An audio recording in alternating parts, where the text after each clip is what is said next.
जय श्री कृष्ण दोस्तों, आप सबका अपने चैनल पुण्य धर्म में स्वागत है।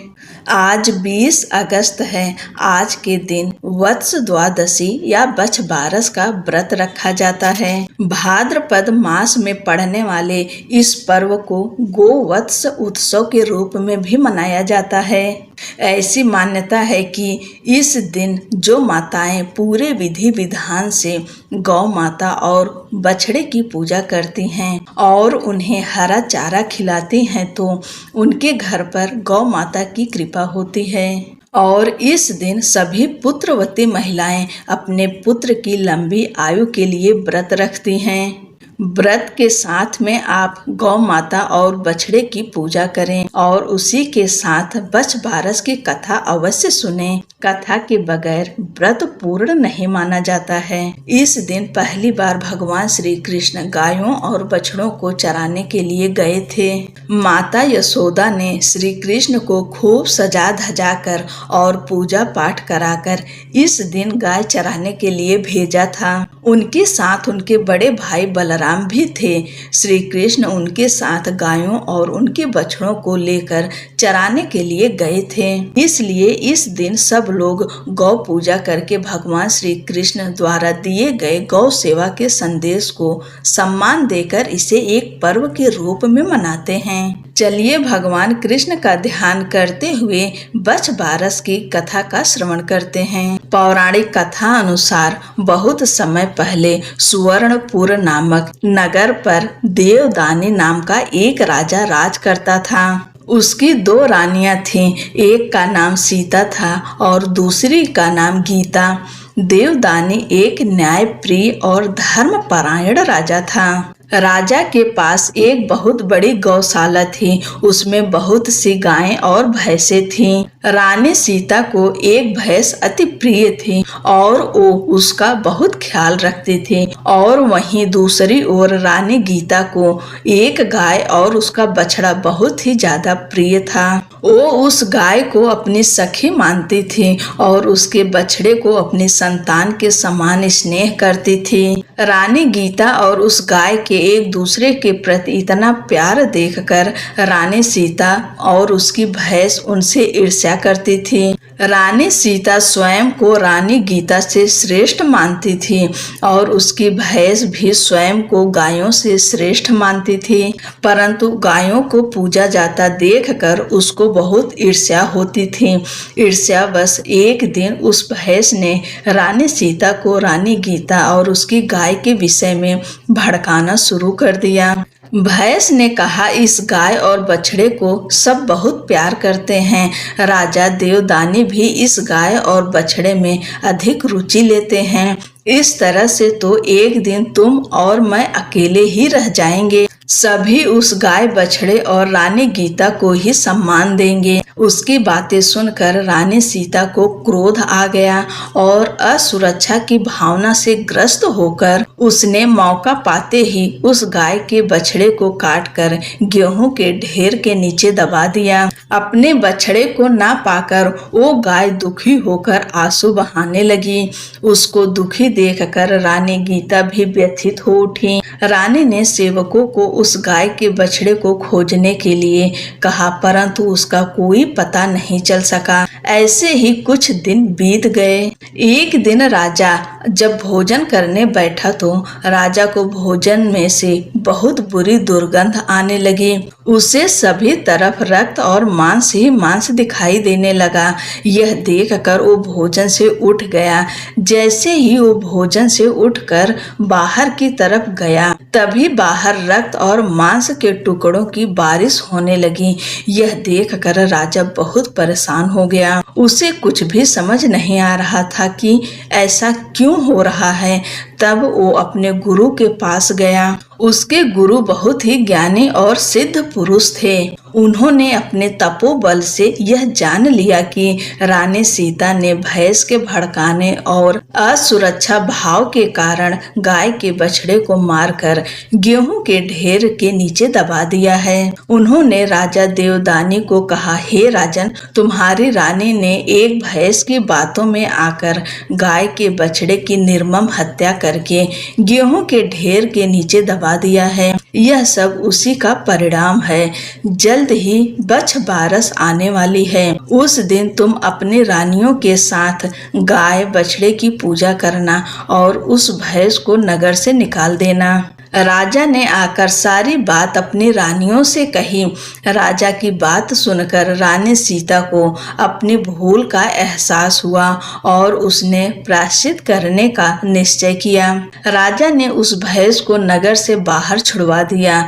बछ बारस के दिन पूरे विधि विधान से राजा रानियों ने गाय और बछड़े का पूजन किया। उस दिन उन्होंने कोई भी कटी हुई वस्तु का उपयोग नहीं किया और ना ही गाय के दूध से बनी किसी वस्तु का उपभोग किया। रानी सीता ने पूजन करके अपनी गलती की क्षमा याचना करी। बछ बारस की पूजा के प्रभाव से वो गाय का बछड़ा फिर से जीवित हो गया और उस रानी का पाप भी नष्ट हो गया। बोलो गौ माता की जय। बछ बारस की कथा। प्राचीन समय की बात है। एक गांव में एक सास और बहू रहा करती थी। सास बहुत ही धार्मिक थी। नित्य प्रतिदिन मंदिर जाना, पूजा पाठ करना, गौ सेवा करना, यह उसकी दिनचर्या का महत्वपूर्ण काम था। उसकी बहू भी बहुत आज्ञाकारी थी। जो भी उसकी सास कहती वो बिना प्रश्न किए उस कार्य को संपादित कर देती थी। उनके पास एक गाय और बछड़ा था। उस गाय का नाम था गेहुला और बछड़े का नाम था जौला। दोनों सास बहू उस गाय और बछड़े से बहुत प्यार करती थीं और खूब मन लगाकर उनकी सेवा भी करती थीं। वह गाय भी बहुत ही समझदार थी। प्रतिदिन चरने के लिए छोड़ने पर शाम को स्वयं ही घर पर आ जाती थी। एक बार सास ने घर पर जौ की बालियां लाकर रखी, परंतु वो बहू को उनके विषय में बताना भूल गईं। सास हर दिन की भांति प्रातःकाल उठकर अपने नित्य कर्मों से निवृत्त होकर मंदिर जाने के लिए तैयार हुईं और गाय को चरने के लिए छोड़ दिया। मंदिर जाते जाते उसने अपनी बहू को आवाज लगाकर कहा, बहू मैं मंदिर जा रही हूँ। जब तक मैं वापस लौटकर आऊं तब तक तू जौ लाकर काट कर उबालने के लिए रख देना। बहू को घर पर रखे जौ के विषय में कुछ भी पता नहीं था। उसको अपनी सास की बात सुनकर ऐसा लगा कि उसकी सास ने उसे जौला यानी गाय के बछड़े को काटकर उबालने के लिए कहा है। यह सुनकर वो सोच में पड़ गई कि आज सासू माँ ने कैसी बात कह दी। अगर मैं उनकी बात मानती हूँ तो मुझे इस निरीह बछड़े की हत्या करनी पड़ेगी, जिससे मुझे गौ हत्या का पाप लगेगा। लेकिन अगर उनकी बात नहीं मानती हूँ और उनके कहे अनुसार नहीं करती हूँ तो उनकी अवज्ञा होगी। वो भी मेरे लिए पाप के समान ही है। वो इसी धर्म संकट में उलझ गई थी। बैठी बैठी यह सोचे जा रही थी कि क्या करें और क्या ना करें।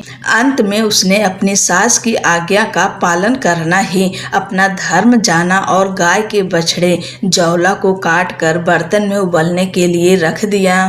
परंतु उस बछड़े की हत्या करके उसके मन को बिल्कुल भी चैन नहीं मिल रहा था और वो उसका दुख मानकर बस रोए जा रही थी। जब उसकी सास वापस आई तो उसकी आंखें घर का दृश्य देखकर आश्चर्य से फटी रह गई। घर में खून ही खून फैल रहा था।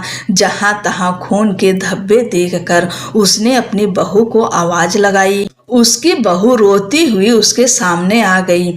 तब सास ने उससे पूछा कि यह घर में खून कहाँ से आया। तब बहू ने सास को उसकी आज्ञा याद कराई और कहा कि यह रक्त जौला का है। मैंने आपके कहे अनुसार उसको काटकर उबालने के लिए रख दिया है। बहू की बात सुनकर सास ने उसे कहा, मैंने तुम्हें घर में रखे जौ काटकर उबालने के लिए कहा था, ना कि गाय के बछड़े जौला को काटकर उबालने के लिए कहा था। यह सुनकर बहू अपनी सुध बुध खो बैठी। उसकी सास का भी दुख के मारे बुरा हाल हो गया। तब सास ने हिम्मत करके अपनी बहू को संभाला और उसे अपने साथ इष्ट देव के मंदिर लेकर गई। वहां पहुंचकर दोनों सास बहू हाथ जोड़कर उनके आगे खड़ी हो गईं। उनके सामने बारंबार माथा टेक कर नाक रगड़कर बहू की उस गलती के लिए क्षमा मांगने लगी। सास ने कहा, हे प्रभु, मैंने सदा ही आपका ध्यान और पूजन सच्ची श्रद्धा एवं भक्ति के साथ किया है, हमेशा धर्म का पालन किया है। मेरी आपसे विनती है कि यदि मेरी बहू ने यह सब जानबूझकर किया है तो इसे सजा दो, और अगर इससे यह भूलवश हुई है तो इसे क्षमा करो और उस बछड़े को पुनः जीवित कर दो। दोनों सास बहू मंदिर में भूखी प्यासी ईश्वर का ध्यान करती रहीं। जब शाम होने लगी तब उन्हें लगा कि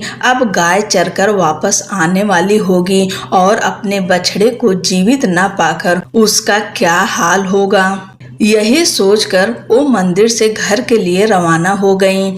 घर पहुंचकर उन्होंने देखा कि गाय भी आ चुकी है। सास बहू आगे के बारे में सोचकर भयभीत हो रही थीं। तभी जैसे ही गाय रंभाते हुए घर की तरफ बढ़ी, उसका बछड़ा घर के अंदर से दौड़ता हुआ अपनी माँ के पास आ गया। यह देखकर सास बहू दोनों विस्मित हो गईं और बार बार ईश्वर का धन्यवाद देने लगीं। तब उन्होंने घर आकर उस गाय और बछड़े की खूब सेवा की। तब से स्त्रियां अपनी संतान की रक्षा और लंबी आयु के लिए बछ बारस का व्रत एवं पूजा अर्चना करती हैं। बछ बारस के दिन गाय और बछड़े के पूजन का विशेष महत्व है। ऐसा करने से संतानवती स्त्रियों की संतान दीर्घायु होती है, उनके प्राणों पर कोई संकट नहीं आता है। गौ माता की जय, भगवान कृष्ण की जय। जय श्री कृष्णा। राधे राधे।